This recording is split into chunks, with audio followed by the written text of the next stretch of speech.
boys and girls, again, that's a second try in the 7th Passion Dialogue. We had, unfortunately, a little bit technical difficulty today. So, welcome to Passion Dialogue number 7. We can't believe it has been 7 weeks in a row. Yeah. Thank you so much for being with us and all the encouragement we have gotten from you. And we know that this is such a liberating topic, and but however still very stigmatized. And for our audience who has been with us for such a long time, we really appreciate your support. And yeah. So today, for the one who joined us newly, who do not know who we are, so we are ZaZaZu. My name is Jingjing. I'm Cassandra.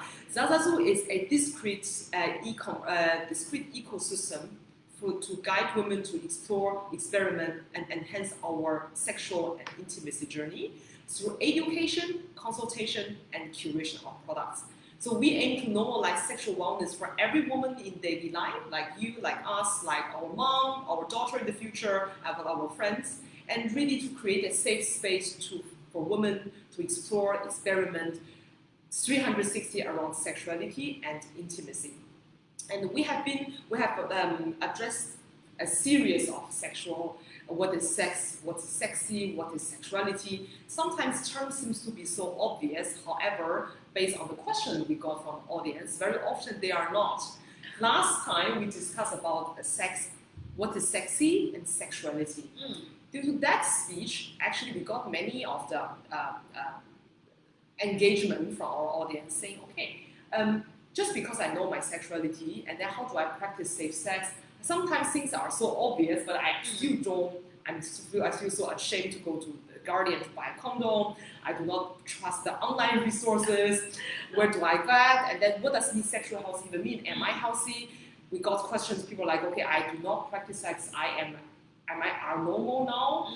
And then people are coming to us and saying, okay, am I addicted now because I am very frequent, I think 20 times about sex, is that normal? So we thought, okay, it's also with respect of World Sexual Health Day, which is tomorrow, there is something like that. We would like to discuss today a little bit more serious topic about sexual health. Yes. So if you talk about sexual health, what is the first word come up to your mind? Well, because of my sex education, STDs, the first thing I think of is STDs. And you know what? 90% people don't know what does that mean. STD, people know it's STD, but you know what is the acronym of STD? Sexually transmitted diseases. What does it mean? You know what I mean? So this is exactly the conversation we had. We did a survey online. We say, okay, everybody know, name me 3 sexual transmitted diseases. 90% came up with HIV. And then the second most frequent was chlamydia. Yes. And that's it. So there are actually many beyond. Of course, they are less frequent, but majority of people think that it's only HIV. And as a shocking result, 90% of the Singaporean teenagers, boys and girls, about teenage in the sense of 16 to 19, that was the cluster the government was testing, 90% of them do not practice safe sex in the sense of do not use any contraceptive. Not protection, exactly. Why is that? Either they probably think that they are all virgins and therefore they are all clean and safe and therefore there's no need for it, or they're just too embarrassed to walk into 7-Eleven to get that box. Right. I saw this as well. Then we did a survey again. What happened is, because they think HIV is cured, right? So, no, AIDS. This is a funny fact. AIDS was cured. So AIDS is not that prevalent anymore. When I'm a kid of 80s, AIDS was every single one. Oh my God, do not even touch someone, otherwise you get AIDS. If you get AIDS, you are practically dead, actually. It's somewhat a death sentence in the past. Yeah. Right now, it's not actually fully cured, but there are substances that can actually suppress it. So it's possible that the carrier can still continue on to live on for a good number of years. Right. So no longer a a death sentence as it used to be. Not at all. In fact, the probability of survival is, I think, even 95%. You can be a HIV positive person carrier without that it's ever breakdown. However, going back to the point with the kids, why do they think they do not need protection anymore? Because it is safe now. Because AIDS is cured in a way. Lack of knowledge. In my shock, it sounds shocking to most of the people, but it's so we'll just get that information that audio is not that well. I'll just keep talking anyway. So we try to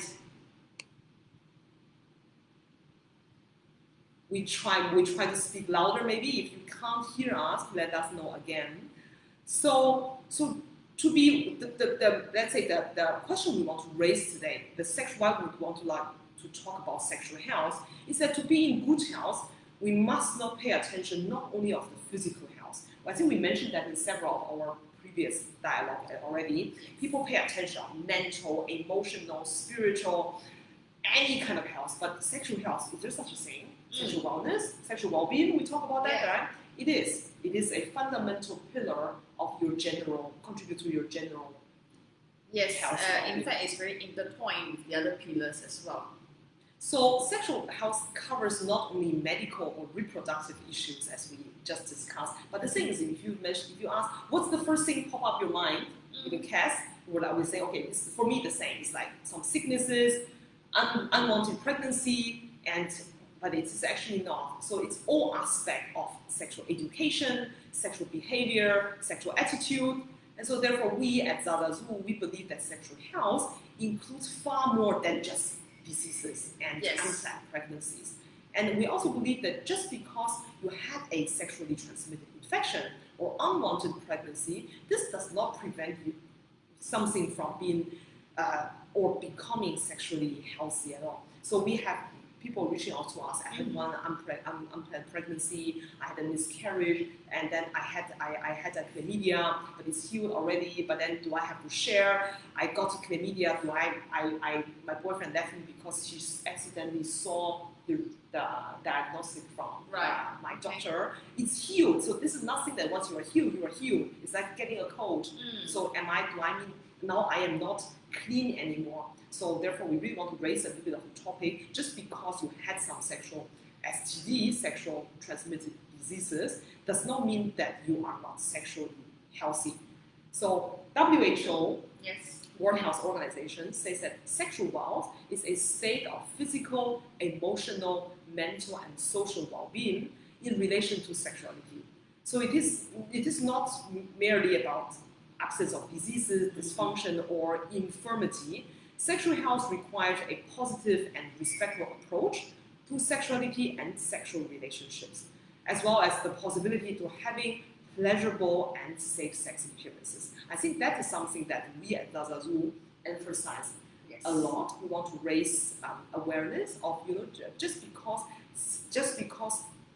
the smart sentence that's before our podcast, Cass was saying, just because you don't want to have orgasm or you don't need orgasm, this has nothing to do about sexual health. You still have to take care of your sexual health. Yes. At the end of the day, the body is yours. So it's really about taking responsibility of who you are and how you take care of yourself. And we might get sick once in a while, but at the end of the day, if you take the responsibility to actually get things checked, get things cleared, then you move on, right? Don't get stuck in that particular stage and be stigmatized, and you stigmatize yourself from having a pleasurable sexual life moving forward. So that's really important. So at the end of the sexual health is the ability to embrace and enjoy our sexuality. This is the topic we discussed last time.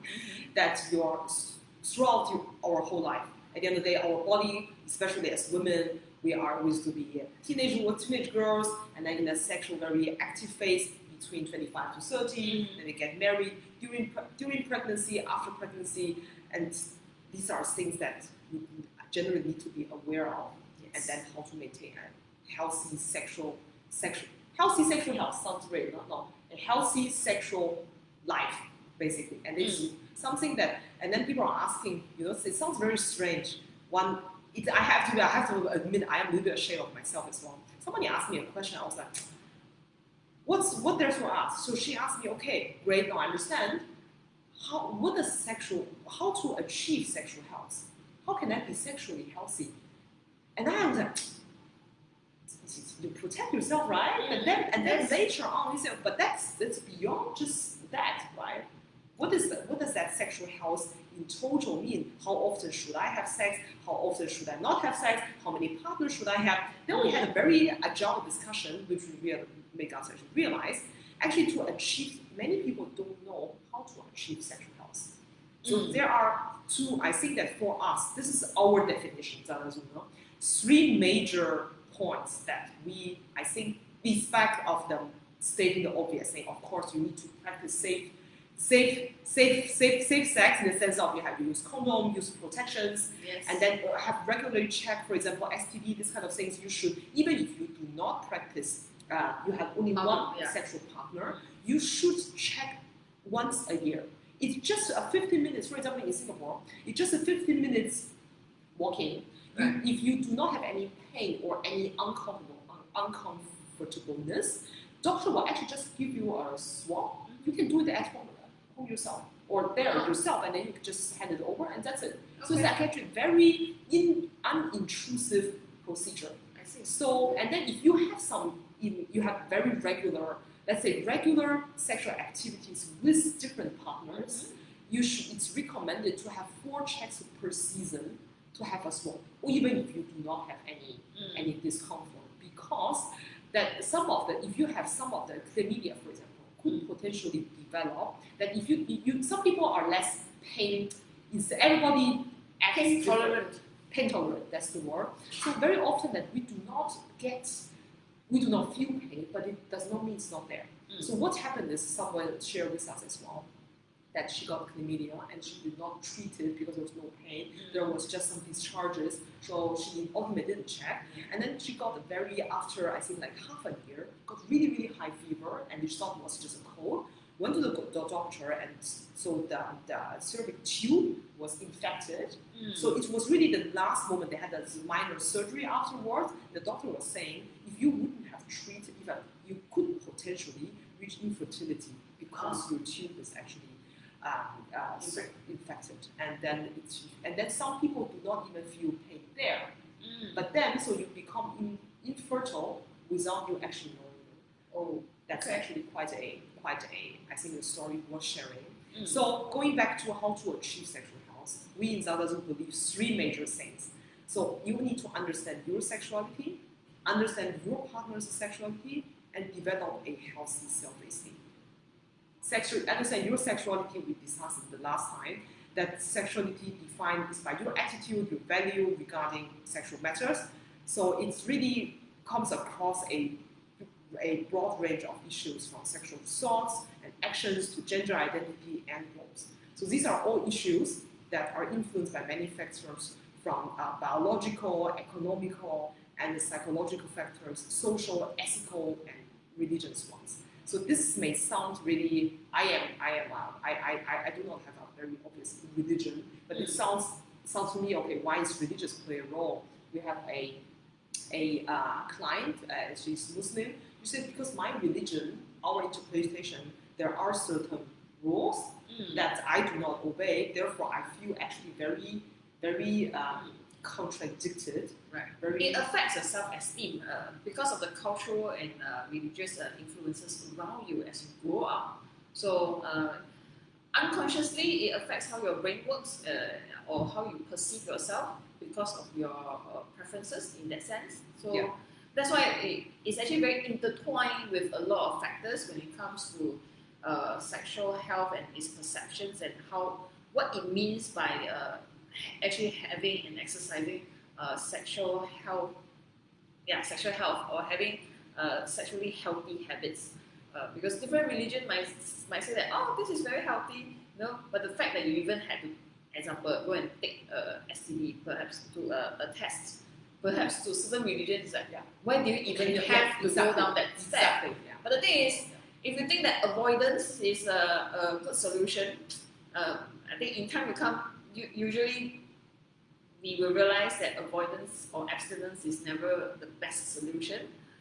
You will do it anyway. Let's be very honest. So Right? for me, So prevention is better than cure. Yeah. So why not find out before you find out too late, and then I think that's the challenge. Yeah. So if you, and then this is especially if you are, and then this is the first thing, your sexuality. I think this needs to be the most important, whether you are with partner or without partner, alone, or whether you are LGBT or you are heterosexual. So at the end of the day, your sexuality, you need to be secure in your sexuality. If you have a partner, it's of course understand your partner's sexuality. You know, it sounds so, before we entered this business, it sounds almost weird to me. I was talking to one of my friends, understand your partner's sexuality. He said, what do you mean? He's a man. What do you mean by sexuality? And I was like, because everyone's unique, right? So you have attitude, feelings, and desire that they feel very different from your, are very different from your partner. This is, I think we had a series, if you're interested in that, talking about fantasies. Yes. Just because he's a man, he might have desires and then fantasies that are not aligned with your value. Yes. So you can improve your sexual health and pleasure when both of you understand and respect each other's sexuality. So it's important to try to communicate your view to your partner and vice versa. So when you share what you are comfortable with and what you want, and you both are better prepared for sex. Then ultimately develop a healthy self-esteem. I think especially for us women, having a healthy self-esteem to feel good about yourself and to be comfortable with who you are, with your body, with who you are. You are unique, and then it's just there is just one of you. I read this. When I was much younger, I was much confused, and I read this sentence every time. I remind myself. They're saying, don't try to copy someone else. Everyone's taken. Because every kind of profile is taken, so you should be yourself, because that is the only unique thing you have. So if both partners in a sexual relationship have a healthy self-esteem, acceptance and enjoyment in each other's presence, and so sexual health and wellness will definitely increase. And in contrast, with really poor self-esteem often leads to unhealthy and even abusive relationship, because we had also a client telling us at the end, he wanted something. I was actually not aligned, but I was not able to communicate. I couldn't say no. And then so we did it. I felt really uncomfortable, but I still couldn't express it myself. So ultimately, I broke up with him. And then years later, we reconnected, and just as friends. And then he was like, I never understood why you broke up with me. We are in such a long relationship. This was like 5 years later. They are anyway younger at that time. And she shared with him at the time. Both of them were married. He's like, you know what, when I shared this with you, I thought you were comfortable. Because man, again, very directive. If I say, of course, can means can. No ambiguity, no? So when he said, okay, I thought you were okay with that. I never thought if you would have said no, it was perfectly fine. So lack of communication. So I think it all goes back to self-esteem as well. So this 3 pillars: understand your sexuality, understand your partner if you have one, and really develop a healthy self-esteem. Indeed. It's very interesting point that when you talk about the part about the men saying can, and then the women like, can, right? So that actually leads on to a much bigger and important topic that we will not discuss today, but it actually talks about the idea of consent. The concept of consent is actually not part of a sexual education as we see it today. I won't go too deep into that, but I think that is a topic that we really want to discuss in future passion dialogues. But so just one liner, that consent is really important as part of the communications. And when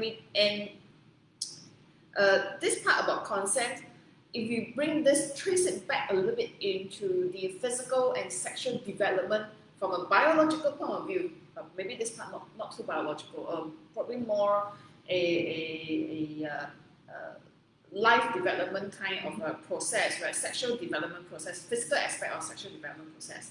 Okay, men, in a way, the way they have their relationship with their mothers versus their females, women, our relationship with our mothers, in a way does contribute to the way we perceive our desire for intimacy. Mm. So daughters and mothers, when they establish a very close relationship, right, the foundation of that relationship, the basis, has very much to do with intimacy, sharing, caring. So Absolutely. there's a lot of this kind of emotions involved and being considerate and helping with each other. So that kind of basis of relationship drives what women look for in many relationships, including sexual relationships as well. So for men, their relationship with the mothers are, however, more detached. Slightly more detached. We're not saying that every man and women and mothers are all detached, but the level of intimacy is just not as close comparatively, and therefore, in a way, men are usually more, in your words, directive. They are actually very more they are goal oriented. So what they focus on is pleasure, performance. So they have an end goal towards. Like the business world as well, right? Indeed.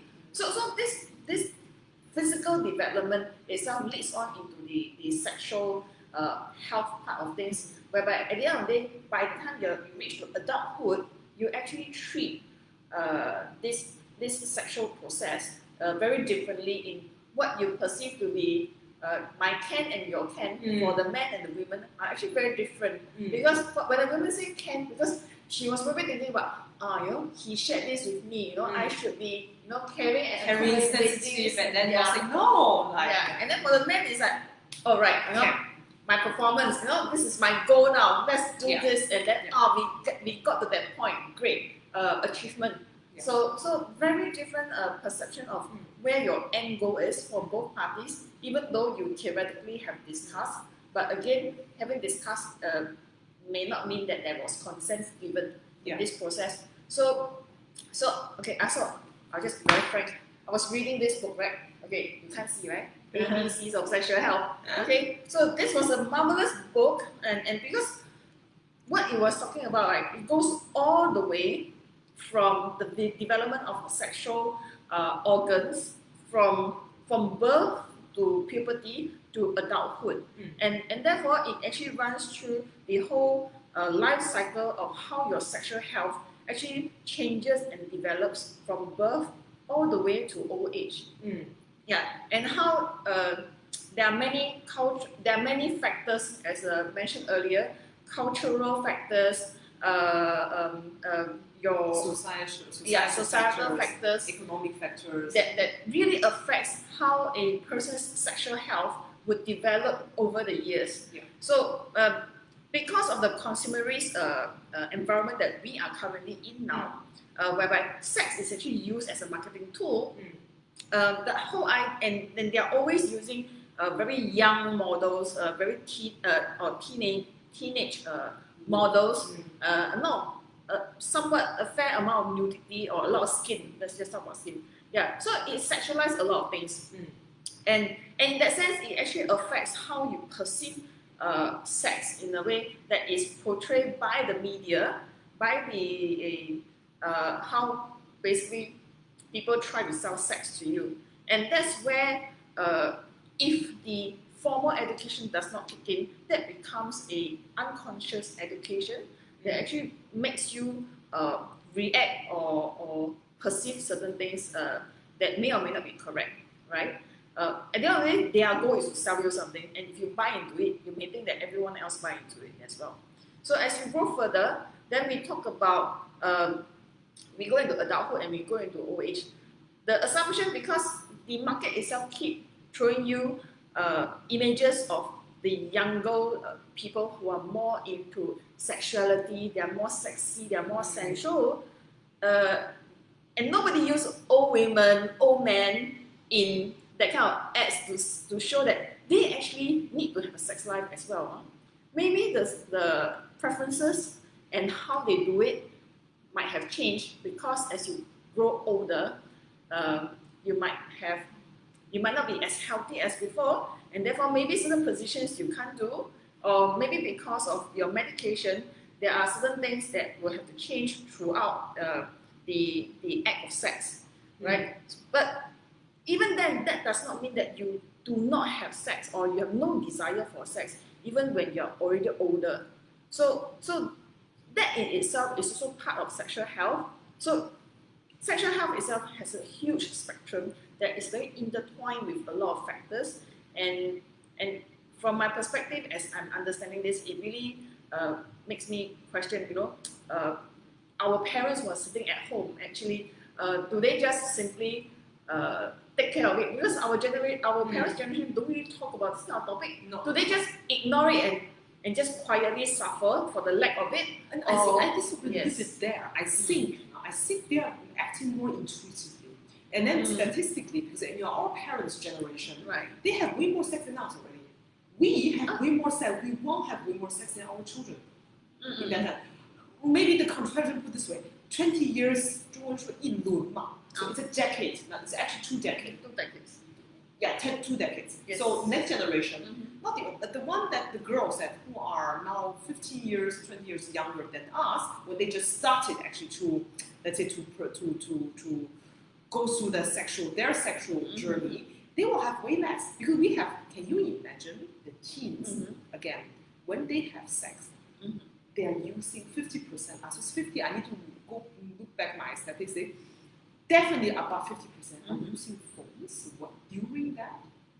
Huh? Yes, and I was like, because I was like, what do you mean for what? For video? So and then the category. So some of them play games when they are doing it. Wow, Can you so believe not that? engaged.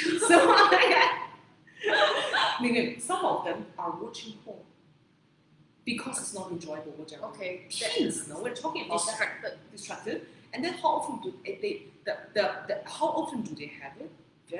We're not encouraging, no, saying or discouraging, but in a, let's say, sexual productive age range between 20 and 25, this is the range where if you have a partner, you should be sexually active. This is where you grow, and then the women in that age, 20 years ago, 40 years ago, they are in the childbearing age. This is considered as childbearing age. Yes. If you're above 25, no kids, what's wrong with you?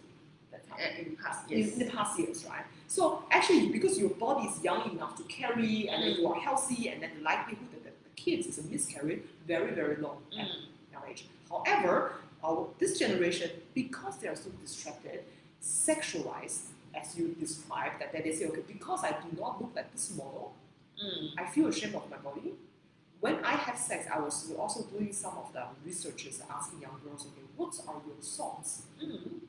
Thoughts, majority of, do I look fat there? Do my boobs look different? And do I have to see肚子, like inhale and not see my belly? I mean, come on, I understand. I feel with it because I experienced the same. I mean, it's more than understandable, but still, the likelihood that there are many reasons for this generation not to have regular sex anymore.